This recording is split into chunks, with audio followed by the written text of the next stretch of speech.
Ben voilà. Et je vous le dis direct, ce soir, ça va être un micro débrief assez rapide, pas trop de montage. Je vous le dis direct, je vais m'acharner sur notre équipe. C'est pas possible d'avoir pondu une dope pareille. Allez, générique. Numéro 10, je suis le capitaine. En rouge et bleu à la parisienne. Fuck le Barça, fuck les Madrilènes. Bang, bang. Champions League. Champions League. Odet, 10. 90e, on leur met la clim. On les frise.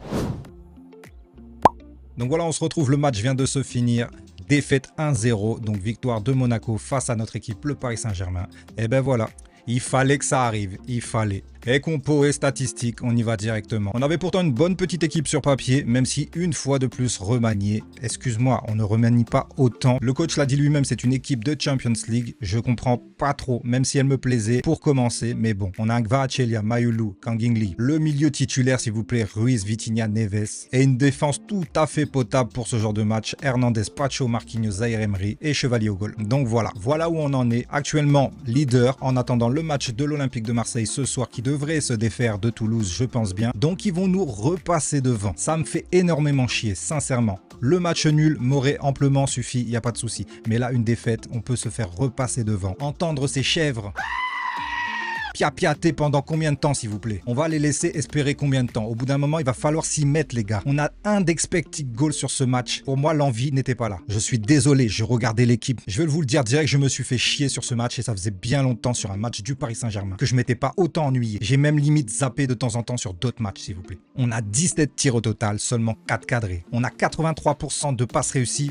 alors qu'on tourne globalement et généralement à plus de 90%. Monaco en face n'était pas ouf, hein. C'est pas eux clairement qui ont fait un grand match. Je vous le dis, hein. N'attendez pas de moi que je félicite et bravo Monaco. Pour moi, ils ont fait un match moyen avec un peu d'intensité. Mais encore une fois, le pire ennemi du Paris Saint-Germain, c'est le Paris Saint-Germain. On n'a mis aucun ingrédient et on veut en tirer une belle recette. Regardez comment on est capable de les faire briller. Ils sont tous dans le vert sur les notes globales de la fin de match. On a fait briller un Radecki au goal. On a fait briller leur défense, hormis Kerrer qui a bouletté. Ça, on va revenir tout de suite. Thésée, Camara, Akliouche, Minamino, Golovin et Balogun. Voilà, c'était leur équipe. Et apparemment, ça a suffi pour nous battre. Non, alors moi, je vous le dis, j'ai pas trop compris la composition de départ. Pourquoi un Barcola sur le banc? Certes, il avait fait un très mauvais match en Ligue des Champions. Mais de là à ne pas le faire rentrer du tout, il y a un problème. Il y a un problème beaucoup plus profond, je pense. Et puis bien sûr, vous allez me voir venir, on va parler de l'arbitrage. Une fois de plus. Avant le match, j'ai vu qui était l'arbitre. Clément Turpin. Toujours une galère cet arbitre. C'est incroyable. Et je sais même pas si je dois lui tomber dessus parce que la faute, il l'a sifflé. On parle bien du carton rouge de la faute sur Lucas Chevalier. La faute, il l'a sifflé. Ok, tu mets un carton jaune, peut-être pour laisser voir la VAR, peu importe. Mais la faute est réelle. La VAR, je sais pas à quel moment ils n'interviennent pas tout de suite pour dire carton rouge. Mais là, typiquement, c'est une action carton rouge tous les jours. À 100%. Tous les jours, dans n'importe quel championnat, sauf en Ligue 1. Et on se demande pourquoi. Je vais tomber aussi sur Lucas Chevalier, qui après cette énorme faute, reste à terre, fait son petit cinéma. Mais dès que l'arbitre a sifflé et a donné carton jaune, il se relève et n'esquisse aucune mimique sur son visage. Il était là comme si rien ne s'était passé. Il a même pas cherché à pousser ce carton rouge. Et même quand le staff vient le voir, ils sont censés lui dire à l'oreille, reste par terre, crie. Je suis désolé, reste par terre, crie. On va te faire sortir, quitte à ce que tu sortes pour un remplacement pour Safonov. Je suis désolé. Là, le carton rouge aurait été mis. Donc pour moi, là, notre goal a tout simplement manqué de vis. Je suis désolé. L'action là, tu restes au sol, tu pleures pendant 5 minutes, tu sors, on fait le remplacement Safonov. Clément Turpin n'a d'autre choix que d'aller voir la VAR directement. Et sur les images, tu vois direct, et pour moi c'est carton rouge, que ça soit à vitesse réelle ou au ralenti, c'est carton rouge. Là, le match a une toute autre tournure. Ce match, je vous garantis qu'on le gagne s'il y avait eu ce carton rouge distribué à temps.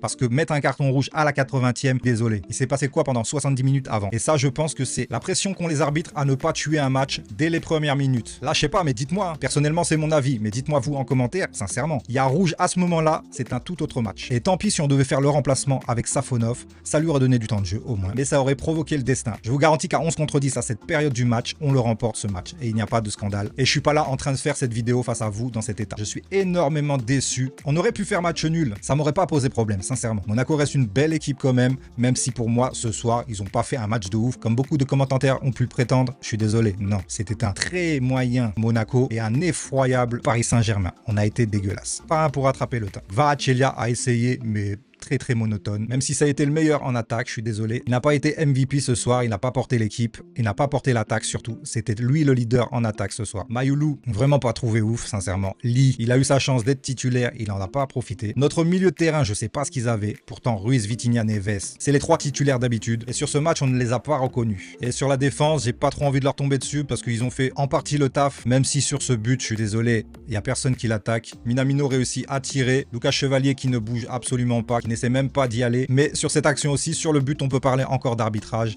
Je suis désolé, il y a action de jeu. T'es sur la trajectoire, tu masques le goal. Donc voilà, je vais pas tomber sur Lucas Chevalier sur ce but parce que, comme je dis toujours, que ça soit là, sur ce match ou le match face à Marseille, on prend un but, il n'y a pas de souci. Mais à aucun moment, ça doit nous empêcher d'en marquer nous-mêmes.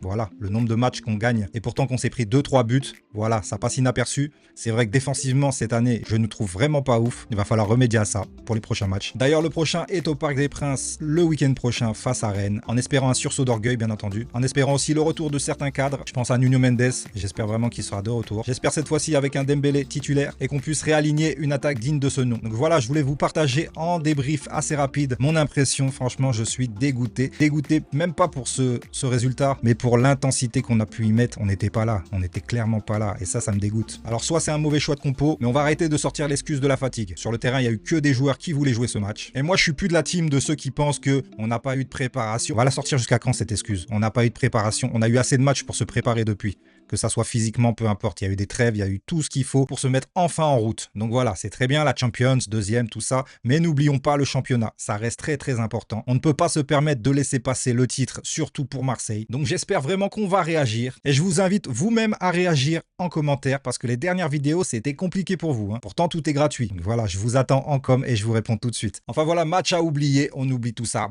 C'était Linux. Ciao, ciao, ciao.